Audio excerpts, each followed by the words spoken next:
Hello there, it's Joseph, and welcome back to the next episode of Colonizing Kerbin.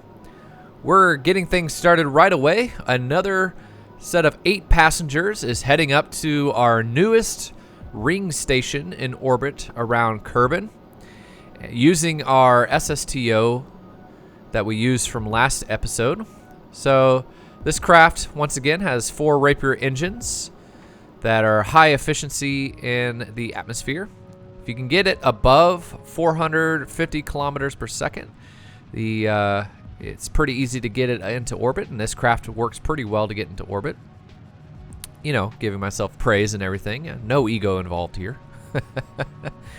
Anyway, so the nuclear engines, as you can see, are pretty much used exclusively in space, and plenty of Delta V to get us to our space station. And there you can see the SSTO from last episode docked with our ring station. So this should bring our crew complement of the space station up to about 20 Kerbins now. 4 of them are the pilots for the SSTO, so they're going to return to to Kerbin in a bit. And the other 16 Kerbals we're going to be sending out to our first set of colonies and space stations. So that gets us into our next launch, and once again our H.O.P.L 4 booster, our big behemoth booster with 63 engines, that's 9 engines per each of these tanks, 7 tanks total, is launching our first long-term base. And our destination, of course, is the Mun. And there you can see those beautiful Mastodon engines getting us into orbit. Clean separation from the upper stage, and fairing is almost clean, but not to worry, that fairing went away pretty quickly.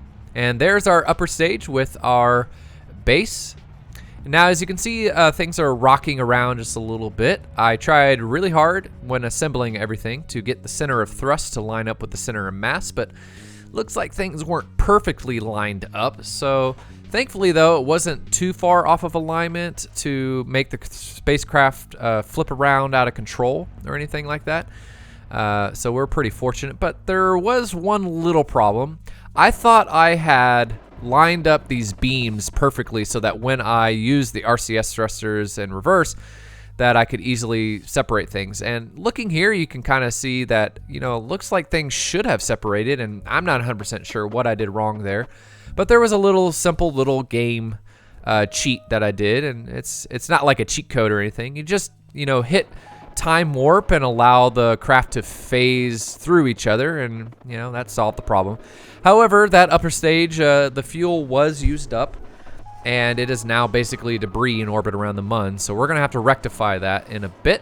But before we get there, let's watch this beautiful behemoth with its ridiculous amount of air brakes and parachutes that are clipping through each other, because, you know, that's how real life works. You know, our space programs in real life should take note of this and figure out how to clip parachutes, and that will probably solve all the problems of getting large things into orbit, right? No need for super heavies, right, SpaceX?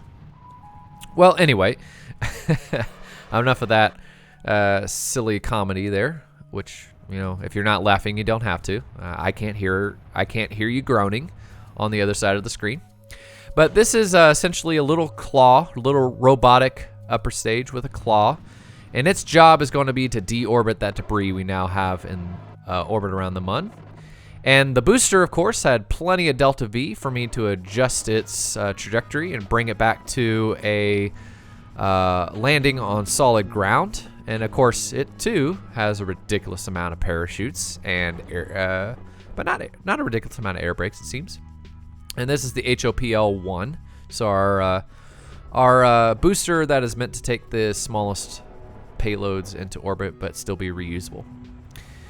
All right, so just sending that upper stage now to the Mun, and then once we get into orbit around the Mun, we're going to try and do a rendezvous, which I've done hundreds of rendezvous now. It's gotten pretty simple for me. And I actually practiced a lot in career mode. There's a lot of missions you can do in career mode that involve you doing rendezvous, and that's actually how I learned how to do rendezvous, as tedious as it was to do so. All right, so now I'm just going to use the claw to grab on to this piece of debris and then turn towards retrograde and deorbit it. Now, thing is that, you know, I didn't bother to try and put this on the center of mass, so every time I fired the engine, it just started spinning wildly out of control. So I just basically, you know, I just kind of went to the map screen, and every time I got close to retrograde, I just fired the engine, then unfired it, and then every now and then I'd time warp to, oh, beautiful explosion there. I just time warp to stop the spin. Okay, so back to our Mun base. So there's just 2 units here that I'm separating. These are, of course, have probe cores, so I can remotely control them. So this right here is an arm of the base that contains a bunch of solar panels that will be deployed once we're down to the surface. And it has a little landing leg at the end there. And in the spaceplane hangar, I made sure that whenever everything was docked, all of the landing legs would line up perfectly when we got to the surface. And the next piece here is basically a kind of an observation post and additional kind of crew cabins. There's also a telescope on there, which in game is not really useful when you put down on the surface because it's meant to be used out in space. But I kind of like the idea of, you know, this is basically going to be a research station on the Mun. And we are going to land it on the crater. I mentioned a long time ago, several episodes ago, back in the first 10 episodes when we were unlocking the tech tree, that I really was contemplating putting a base here next to this Mun arch that I discovered on our earliest missions to the Mun. And I decided to follow through. I thought it'd be really cool to put a base right there with the arch in the distance. So to land this base, I'm just using a bunch of fuel tanks curved around the base with a probe core and the vector engines because of their high gimbal range, allowing me to move this base around. And now we're just going to detach the base with that decoupler, and everything has landed smoothly, so we can get rid of this lander system. And I'm just going to put it in a high orbit, and it'll eventually crash back down on the surface of the Mun. And of course, when it does so, that will give me more science points since I have seismometers from previous missions. So now everything, I just have to click on each of the docking ports for the remaining modules that aren't connected to the central core of the base and attach those. And the first thing I detached was this scientific rover truck thing. It's basically just a Mark II lander can without the sides, and pretty much all the science experiments are available to me on it, and it can be remotely controlled. This module, as you can see, was what the rover was attached to, and you can tell because there is a decoupler just floating around there. There are decouplers that will detach both from its parent part and from the part that you're detaching, but apparently I didn't use that, so we just have this decoupler just floating around.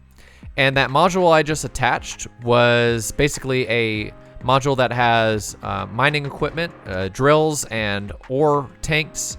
So that way, if I have craft landing here at this base that want to connect themselves to the base to refuel, they can. There's a little robotic arm that can extend out with a claw. This module has 3 Mark II crew capsules in it with a fairing around it that will basically be where the Kerbals live. Well, this is going to pretty much wrap up the episode. I'm just going to put the rover in its parking pattern and extend all of the solar panels and radiators and antennas just to make sure everything's working properly.